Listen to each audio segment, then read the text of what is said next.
ध्याये सदा सवितृमण्डलमध्यवर्ती नारायणा सरसिजा सरसन्नविष्टि केयूरवाङ्मकरकुण्डलवाङ्किरीटी हारये हिरण्यवपुर्धृतशंख चक्र। नमस्कार, स्वागत है आपका आचार्य वाणी में। मैं आचार्य डॉक्टर विक्रमादित्य आपके साथ हूँ। और आज का विषय बृहस्पति प्रधान धनु राशि। 16 तारीख बृहस्पतिवार का अवसर, चतुर्दशी तिथि विद्यमान है और इस दिन शुक्र और ताकत में आ रहे हैं। सूर्य के साथ संयुक्त रूप से उन्हीं के नक्षत्र में प्रवेश करके उनके साथ योग बनाकर आपके लिए कई नए रास्ते खुलते दिखाई दे रहे हैं। अपॉर्चुनिटीज के रास्ते खुलते दिखाई दे रहे हैं। बुद्धि आपकी क्या होती है ना, विकट स्थिति में ज़्यादा काम करती है और ऐसे में आपकी स्थिति ऐसी दिखाई दे रही है कि नए दोस्त, नए संबंध, नए रिलेशनशिप्स, नई चीज़ों में आपके लिए रास्ता बनता दिखाई दे रहा है। आंख बंद करके मत बैठना, थोड़ी आंख खोल के बैठने का काम करने का प्रयास करो। चीज़ें आपके लिए बहुत फेवर में जा सकती हैं। सुबह का टाइम थोड़ा हल्का है, शाम आपके लिए बहुत सुंदर, दोपहर के बाद का समय आपके लिए अच्छी एनर्जी वाला रहता दिखाई दे रहा है। 17 तारीख शुक्रवार का अवसर, अमावस्या तिथि है, वैशाख की अमावस्या है, पितरों को प्रसन्न करने वाली अमावस्या है। इस दिन ग्रह नक्षत्रों के दृष्टिकोण से विजय का योग आपकी राशि में बनकर तैयार हो रहा है। दोपहर को घंटा नाद के साथ विजय योग आपके लिए बनता दिखाई देगा। दुश्मन लाख बुरा चाहे, मैं कहूँगा आपके स्वयं के नक्षत्र ग्रह भी बुरा चाहे, तब भी विजय कहीं ना कहीं आपके भाग्य में प्राप्त होने के योग बनती दिखाई दे रही है। आपके दुश्मन लाख बुरा चाहें, लेकिन जिस प्रकार से ग्रहों की युति है, शुक्र के साथ चंद्रमा की और साथ साथ सूर्य की युति बन के दिखाई दे रही है, वो आपके लिए बड़ा कल्याणकारी होगी। पितरों को प्रसन्न करो इस समय। शनि महाराज और ताकतवर हो गए, ध्यान रखना इस दिन। शनि महाराज अपने चरण में, अपने राशि, अपने नक्षत्र में आ गए हैं और उसमें चतुर्थ चरण में प्रवेश करते दिखाई दे रहे हैं और इसके कारण से वो अपने पूर्ण वर्चस्व को, अपने प्रभाव को संसार के समक्ष उपस्थित करने के योग बनाते दिखाई देंगे। जिद किसी चीज़ का इलाज नहीं है। जिद क्या होती है, गलत चीज़ को भी कई बार स्थापित करने का प्रयास करती है और वो कहीं ना कहीं गलत है। इस बात को आपको समझ लेना चाहिए। शांत होकर चीज़ों को समझें, बुद्धि के अनुसार से कार्य करने का प्रयास करें। पितरों को इस दिन अवश्य पितरों के निमित्त शांत करें। पहला जो कार्य वही है कि अमावस्या के दिन पितरों के निमित्त भोजन का दान, गायत्री का जप करें, कल्याण होगा। 18 तारीख शनिवार का अवसर, प्रतिपदा तिथि विद्यमान है। वैशाख का शुक्ल पक्ष आरंभ हो रहा है और आपकी राशि के दृष्टिकोण से ग्रहों का योगायोग आपके लिए जो केवल शनि को बनाने की ज़रूरत है, बाकी बहुत सारे ग्रह पॉजिटिव हैं। बाकी सब ग्रह इस वक्त आपकी सपोर्ट करने को तैयार हैं आपकी राशि के दृष्टिकोण से देखें, लेकिन शनि सब चीज़ों को समाप्त करने की तरफ अग्रसित होता दिखाई दे रहा है। बेकार की हट धर्म। शनि क्या है? आलस्य। शनि क्या है? जिद। शनि क्या है? जो अपने ढाक के 3 पात वाली स्थिति। तो इससे बचने का आपको प्रयास करना चाहिए। जो समझ गए तो उनके वारे न्यारे, नहीं समझे तो बस जिस प्रकार के ढाक के 3 पात रहेंगे वो कहीं ना कहीं कष्ट दे सकते हैं। शनि को मनाइए, शनिवार का दिन है। कोशिश ये करें कंबल का दान करें, काले वस्त्रों का दान करने का प्रयास करें, चरण पादुकाओं का दान करने का प्रयास करें। गर्मी शुरू हो रही है, छाते का दान करने का प्रयास करें। इन सब काली चीज़ों को घर से दूर करने का प्रयास करें। शनि की छाया दूर होगी और कष्ट से निवृत्ति होगी। 19 तारीख रविवार का अवसर, द्वितीया तिथि इस दिन विद्यमान है। परशुराम जयंती, अक्षय तृतीया का योग लेकर आई है तृतीया। इस दिन चंद्रमा उच्च के होने जा रहे हैं, शुक्र विजय का योग बनाने जा रहे हैं। यह आपकी राशि में जो ग्रह योग ऐसा है, यदि स्वास्थ्य आपने ठीक रख लिया ना, बाकी सब चीज़ें आपके हाथ में आ जाएंगी। स्वास्थ्य का सबसे पहले ध्यान रखने का प्रयास करें। थोड़ी एंजाइटी आपको जल्दी जल्दी करने की चीज़ें बहुत ज़्यादा बढ़ती दिखाई दे रही हैं। धीरे धीरे काम करें, चीज़ों को ध्यान रखते हुए कार्य करें। जल्दबाजी काम शैतान का होता है, इस बात का आपको ध्यान रख लेना चाहिए। बड़े सुंदर तिथि है इस दिन। ये वो तिथि है कि यदि आपने इस तिथि पे कुछ सही काम कर लिए तो ये मान के चलना आने वाले 365 दिन आपके लिए बहुत शुभ हो सकते हैं। बच के निकलने के योग बन सकते हैं, क्योंकि ये है अक्षय तृतीया। इस दिन किया हुआ पुण्य कार्य अक्षय होता है। कम से कम 1 वर्ष के लिए तो आपके लिए ऐसी स्थिति बना देगा कि कोई आपका अहित नहीं कर सकता। इस दिन भगवान विष्णु के विभिन्न अवतार अवतरित हुए। नर नारायण, परशुराम, हयग्रीव, इन सबका अवतरण दिवस होता है। तो इस दिन भगवान विष्णु का सुंदर पूजन करें, भगवान विष्णु के यज्ञ को में भाग लें। 19 तारीख को अक्षय तृतीया का सुंदर योग बन रहा है। 19 अप्रैल के दिन ये अक्षय तृतीया वो योग है जिसके दिन जो भी कार्य किए जाते हैं उसका अक्षय फल प्राप्त होता है। अक्षय यानी क्षय नहीं होता। एक बात ध्यान कर लीजिएगा, पुण्य करोगे तो उसका अक्षय फल प्राप्त होगा और पाप करोगे तो उसका भी अक्षय फल प्राप्त होगा। इसलिए गलती से भी कोई गलत काम ना हो जाए। इस दिन विशेष तौर पर भारतीय शास्त्र के दृष्टिकोण से यदि समझें, वैशाख मास के शुक्ल पक्ष की तृतीया के दिन योग बनता है। ये अक्षय तृतीया और इस बार क्या हो रहा है कि द्वितीया तिथि थोड़ी देर के लिए विद्यमान है 19 तारीख को, उसके बाद तृतीया आ जाएगी और अगले दिन तृतीया कुछ 2-3 घड़ी तक ही विद्यमान रहेगी। तो पुण्य जो है वो मध्याह्न व्यापनी माना जाता है। भगवान परशुराम का अवतरण इसी दिन हुआ और हमारे अष्ट चिरंजीवियों के अंदर अश्वत्थामा, बलिर्व्यास और मानुष विभीषण कृपा परशुरामस्य मार्कंड, इस प्रकार से परशुराम जी का नाम भी अष्ट चिरंजीवी के अंदर आता है और महान पुण्य को देने वाले भगवान विष्णु के अवतार माने जाते हैं।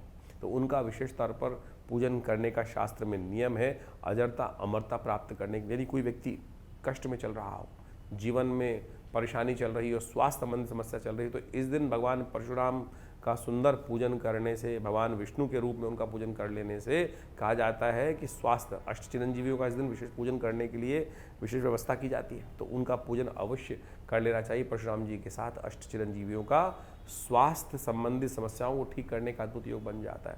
भगवान नर नारायण का अवतरण भी इसी तिथि के अंदर माना जाता है।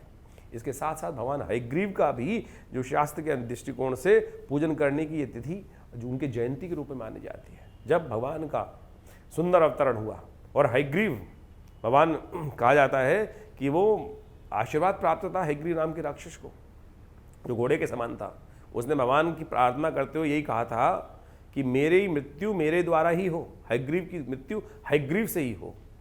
तो कहा जाता है कि भगवान विष्णु का जब संग्राम चल रहा था, बड़ी अद्भुत कथा है शास्त्र के अंदर। इन बातों को समझने की आवश्यकता है कि हमें गलत चीज़ सोचनी नहीं चाहिए। कई बार हम बैठे बैठे कई बार क्या होता है गलत भाव सोच लेते हैं और उसका प्रभाव कैसा होता है।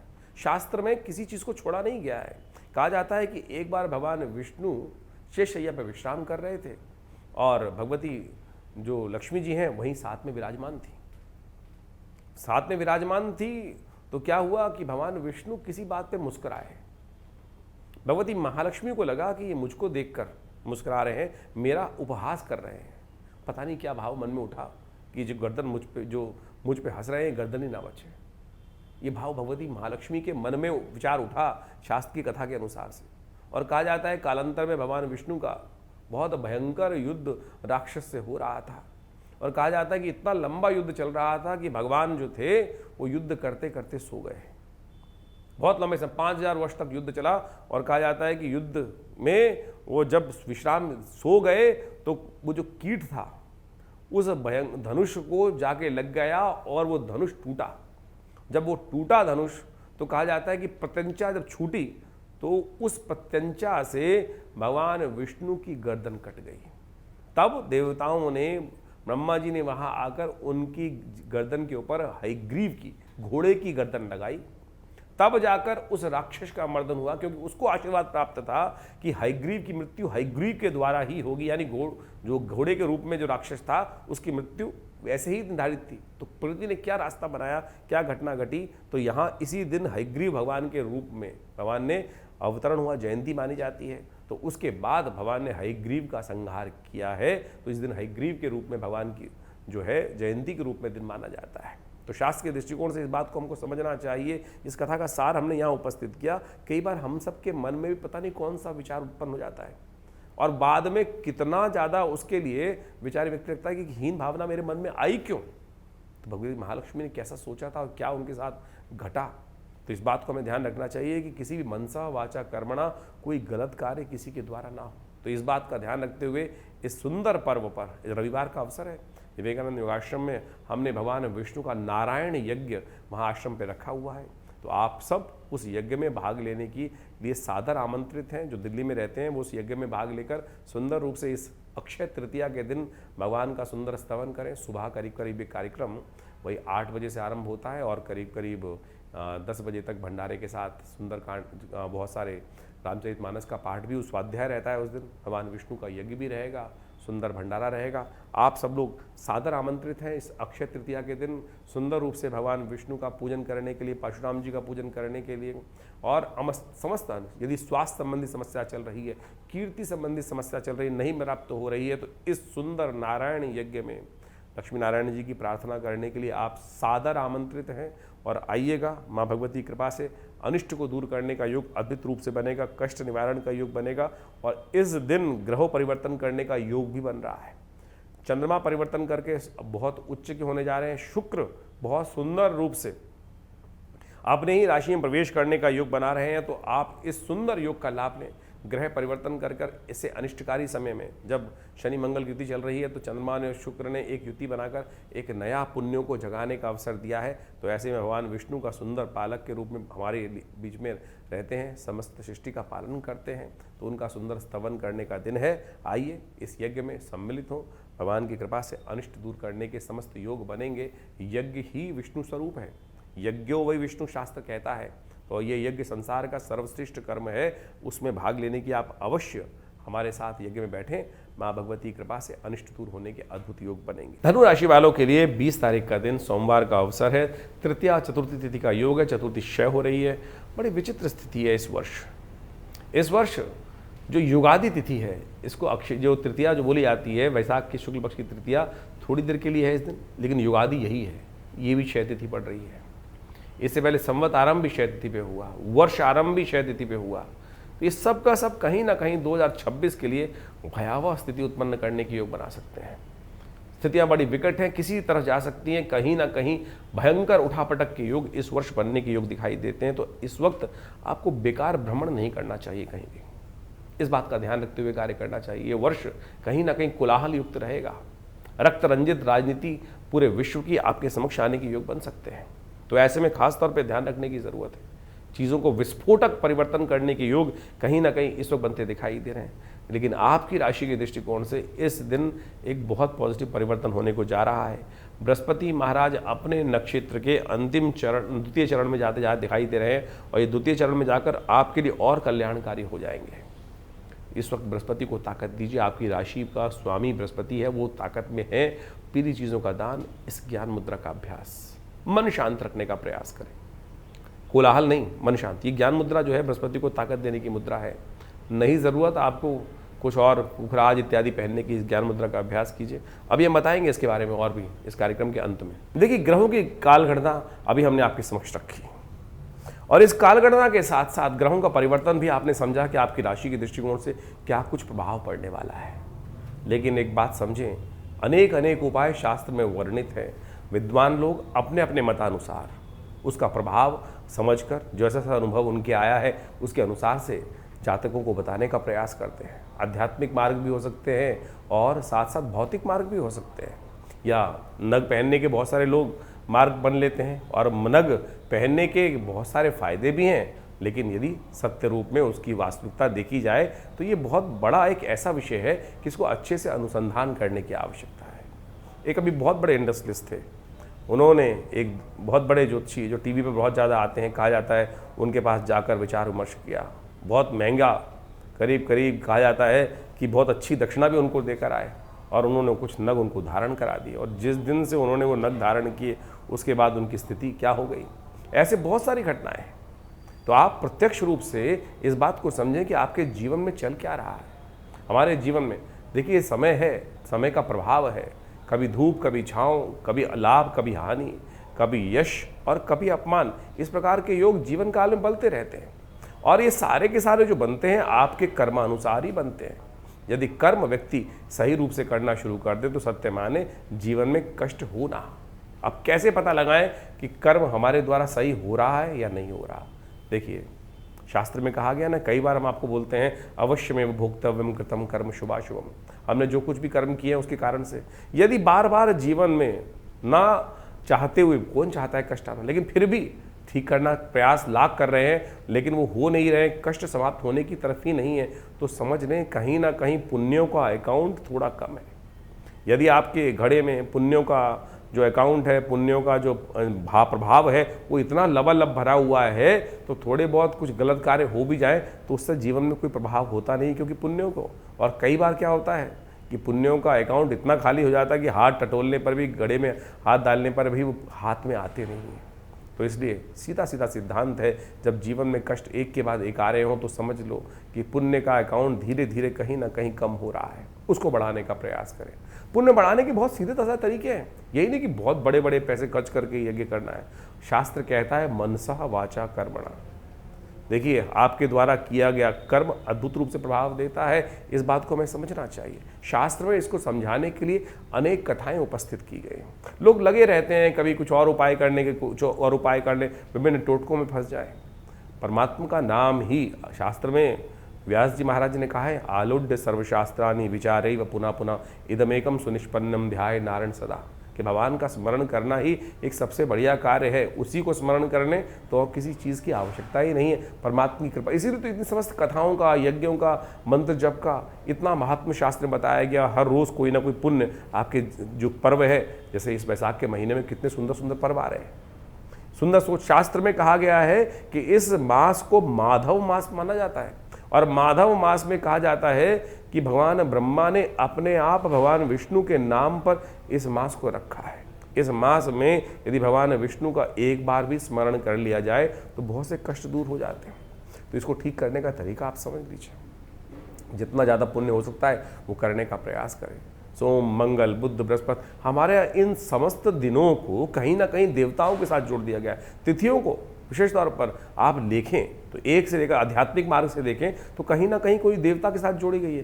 कारण क्या है? कोई ना कोई उत्सव, 365 दिन कोई ना कोई उत्सव भारतीय संस्कृति में लगा रहता है। ये न के न प्रकारेण आप अध्यात्म की तरफ लगे रहें, और जब अध्यात्म की तरफ लगे रहेंगे, आज ये कल वो परसों ये, तो क्या होगा, कहीं ना कहीं आप जो फालतू के काम संसार में हैं वो आपके द्वारा उनसे हटकर, बेकार के कामों से हटकर कहीं ना कहीं पुण्य कार्य, परमात्मा के स्मरण में वास्तविक मार्ग को आप पकड़ने का मार्ग बना लेंगे, और वो आपके जीवन में कभी बेले कवेले अशुभ समय में वो किया हुआ पुण्य आपको कहीं ना कहीं लाभ देने का मार्ग बना देगा। तो इस सिद्धांत को समझे। हमारे ऋषि मुनि बहुत चतुर थे, बहुत बुद्धिमान थे, और ऐसी व्यवस्था अपनी संतति के लिए करके गए हैं कि वो कहीं ना कहीं करते रहते। लेकिन फिर भी मनुष्य ऐसा माया के भ्रम में फंस जाता है कि सद्मार्ग से भटककर कहीं ना कहीं अनेक अनेक प्रपंचों में फंस जाता है। तो इसलिए हम समय समय पर जो आपको आमंत्रित करते रहते हैं, कभी ये यज्ञ, कभी वो यज्ञ, कभी ये कथा, कभी सुंदरकांड, कभी हनुमान चालीसा, कभी कुछ और, तो ये सब इसीलिए है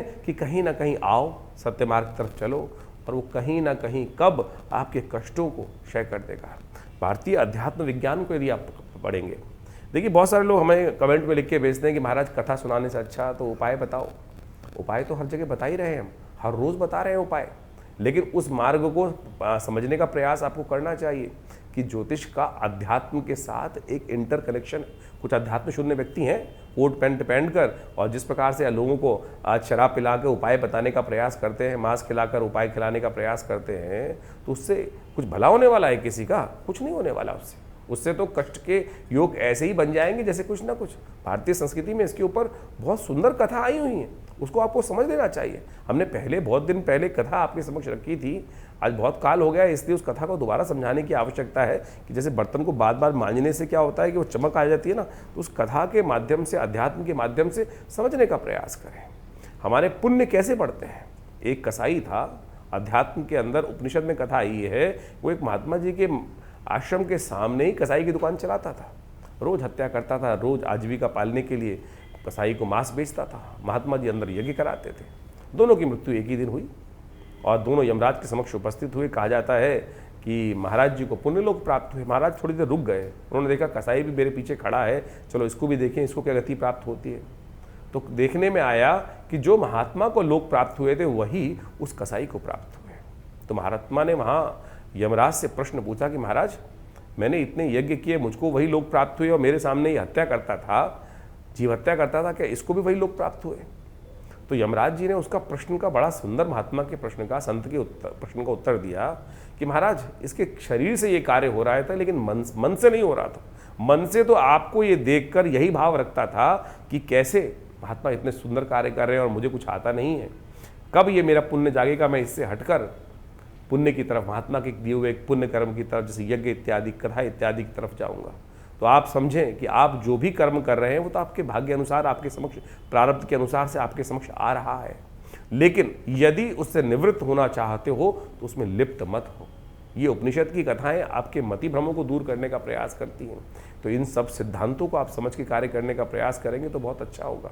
इस वैशाख के महीने में जिस प्रकार से कहा गया है कि भगवान विष्णु का सुंदर स्मरण, जैसे कार्तिक के महीने में स्नान करने का पुण्य लाभ होता है ना, वैसा ही पुण्य लाभ इस वैशाख के महात्म्य में कहा गया है कहा जाता है पद्म पुराण में, स्कंद पुराण में, इन समस्त ग्रंथों के अंदर इस मास का अत्यधिक महत्व कहा गया है। कोशिश करें अपने जीवन में इन महात्मों को पढ़ने का प्रयास करें। महात्मा क्या है? टेस्टिमनीज। ये टेस्टिमनीज हैं कि जो जो जीवन में किसके घटना घटी उन्होंने उसको सारगर्भित शास्त्र के अनुसार से किया, और उन शास्त्रों की बातों को आप यदि स्वतः पढ़ेंगे, अध्ययन करेंगे, संतों के मुख से सुनेंगे, तो आपके मन में भी विश्वास जागेगा और आपको उस कष्ट निवृत्ति का योग, यानी उससे बचने का मार्ग आपको अद्भुत रूप से मिल जाएगा। आसान बहुत रहा है, तिल की ओट पहाड़ है। आप समझें, अध्यात्म का रहस्य इतना सुंदर है, लेकिन हम विडंबनाओं में फंस जाते हैं और पता नहीं कहाँ कहाँ कौन कौन से किस किस स्थितियों में फंसकर कहाँ कहाँ कौन कौन से कार्य करते चले जाते हैं। सिद्धांत तो बहुत सीधा है, किसी भूखे को खाना खिला दो। और इस वैशाख के महीने में तो जितने पुण्य कार्य कर सकते हैं। देखिए, संक्रांति का योग इस महीने में पड़ता है, इसके बाद नरसिंह भगवान की जयंती का, कूर्म अवतार का योग इसी मास में पड़ता है। इसके साथ साथ अक्षय तृतीया, जिसके अंदर परशुराम जयंती का सुंदर पर्व मनाया जाता है। भगवान विष्णु के अनेक अवतार इसी मास में उत्पन्न हुए। और तो और युगादि भी, युग का आरंभ भी कहा जाता है। अक्षय तृतीया जिस दिन शुद्ध रूप से व्याप्त हो, उस दिन से युगादि, युग का आरंभ भी कहा जाता है कि इसी तिथि से हुआ। अक्षय तृतीया यानी जो कुछ कार्य कर रहे हो उसका अक्षय फल प्राप्ति का योग सारे के सारे वैशाख के महीने में आने वाले हैं। तो वैशाख का महीने का पुण्य बहुत अच्छा है। पुण्य कमाने का तरीका बहुत साधारण है, सीधा है, कोई बहुत ज़्यादा रहस्य में नहीं है। ओम नमो नारायणाय, इसका यथाउचित भाव से स्मरण करने का प्रयास करें। हमने इस बार बहुत सारे कार्यक्रम आश्रम में समय समय पर आपको अवगत कराते रहते हैं, अपने चैनल के माध्यम से आपको बताते भी रहते हैं। कोशिश करें उसी मार्ग पर सीधे तौर पर चलने का प्रयास करेंगे तो बहुत कल्याण का मार्ग अश्वस्त होगा और कष्टों से निवृत्ति का योग बन जाएगा। ये न कि न प्रकार न जो भी हो, कैसे भी व्यवस्था बन जाए, किसी भी बहाने से उस परमात्मा के स्मरण का योग अपने जीवन में बनाने का प्रयास करें।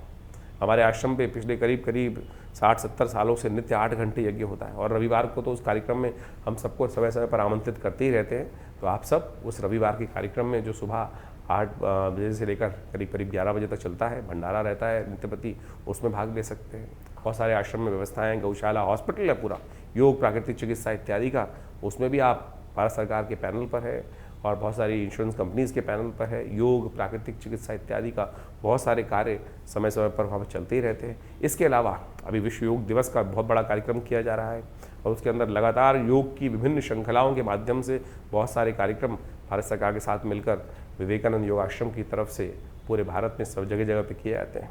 और उसी श्रृंखला में बहुत एक अद्भुत विज्ञान है जिसको मुद्रा विज्ञान कहा जाता है। विभिन्न हाथ के द्वारा बनाई जाई आकृति जो है वो हमारे आश्रम के द्वारा ही, हमारे पिता आचार्य श्री केशव देव जी के द्वारा ही पूरे विश्व में जगह जगह पहुंचाई गई हैं। आप समझे, इतनी छोटी छोटी चीज़ें। और इन मुद्राओं का, योग विज्ञान की मुद्राओं का अद्भुत लाभ है, आध्यात्मिक भी और साथ साथ आपके शारीरिक तौर पे कष्टों को दूर करने के लिए भी, ग्रहों के प्रभाव को भी ठीक करने के लिए। जैसे किसी का बृहस्पति खराब है, अब लाखों रुपए खर्च करके लोग पुखराज पहन रहे हैं, अरे केवल ज्ञान मुद्रा का अभ्यास कर लो। ये पहली उंगली अंगूठे के साथ लगाकर चलते फिरते उठते बैठते इस ज्ञान मुद्रा का अभ्यास करो, देखो बिना किसी और चीज़ के, बाह्य किसी चीज़ की आवश्यकता नहीं है।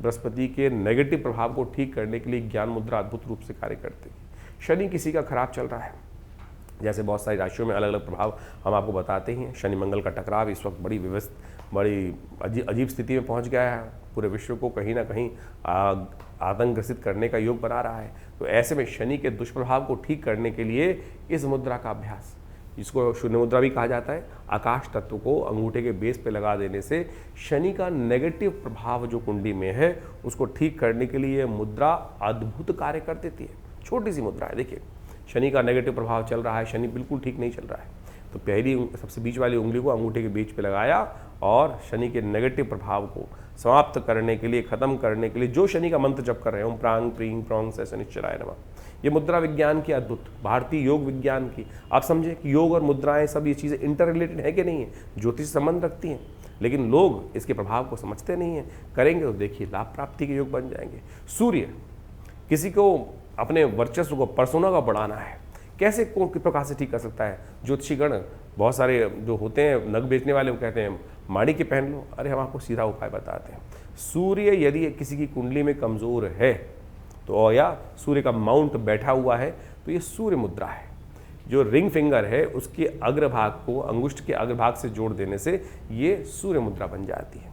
और अद्भुत रूप से समझें कि ये सूर्य मुद्रा आपकी पर्सनालिटी में, आपके पर्सोना में, आपके व्यक्तित्व में, आपके ओरा में एक ऐसा अद्भुत चमक उपस्थित कर देगी। तो ध्यान में ओम घृणी सूर्य आदित्याय नमः इस मंत्र का जप करते हुए 108 बार जप करें और नित्य प्रति इस मुद्रा का कुछ देर अभ्यास करके तो देखें। देखिए अपने आप आपके उस ओरा के अंदर अद्भुत रूप से परिवर्तन लाने का योग बिना किसी उपाय के, बिना किसी और चीज़ के, बाह्य चीज़ पे यानी कोई नग धारण करना या कुछ और चीज़, इससे अद्भुत रूप से लाभ प्राप्त होगा। यदि किसी का बुद्ध बहुत वीक है, आमतौर पे जब बुद्ध वीक होता है तो क्या होता है कि बहुत सारी समस्याएं उत्पन्न हो जाती हैं। बहनों के साथ संबंध में कई प्रकार से, स्त्रियों के साथ संबंध खराब कर देता है, परिवार में जितनी मौसी इत्यादि उनके साथ संबंध खराब कर देता है, और तो और दांतों संबंधी समस्याएं उत्पन्न करने के योग बना देता है। तो ऐसे में बुद्ध का जो नेगेटिव प्रभाव चल रहा है उसको ठीक करने के लिए, बुद्ध के नेगेटिव प्रभाव को ठीक करने के लिए क्या किया जाए? बुद्ध की ये मुद्रा है, इसको जलोदर मुद्रा बोला जाता है, कि इसको कर लेने से बुद्ध के नेगेटिव प्रभाव को ठीक करने के लिए ये अद्भुत रूप से कार्य करती है। यानी बुद्ध की उंगली को अंगूठे के बेस पे लगा देने से ये बहुत ज़बरदस्त तरीके से आपकी समस्याओं को दूर करने का योग अद्भुत रूप से बनाएगी। ये छोटी छोटी मुद्राएं हैं, हम समय समय पर इनका प्रभाव आपको समझाते रहते हैं। कोशिश ये करें इन सब चीज़ों के साथ जुड़ने के लिए। हमारे विवेकानंद योगाश्रम की तरफ से बहुत सारी पुस्तकें प्रकाशित की गई हैं। समय समय पर बहुत सारी कॉन्फ्रेंसेस हम करते रहते हैं और बहुत सारी कथाएं भी समय समय पर। हर मंगलवार को सुंदरकांड का पाठ होता है और दिल्ली में कहीं ना कहीं मंगलवार शनिवार को हमारे द्वारा कहीं ना कहीं सुंदरकांड के पाठ की व्यवस्था चलती ही रहती है। आप सब सुंदरकांड के पाठ में आपको हमारे एक चैनल के माध्यम से सूचनाएं मिल सकती है। आश्रम के जो नंबर्स आपके सामने स्क्रीन पे चल रहे हैं, आपके क्षेत्र में कब रहेगा उसका भी बता दिया जाएगा। विवेकानंद योगाश्रम में तो हर मंगलवार पे सुंदरकांड आमतौर पे होता ही है। हर रोज़ करीब 8 घंटे यज्ञ रहता है और बहुत सारे कार्य समय समय पर रहते हैं। आप उनके साथ जुड़ेंगे तो सही रूप से आध्यात्मिक विकास भी होगा और आपके कष्ट भी दूर होंगे। धन्यवाद, नमस्कार।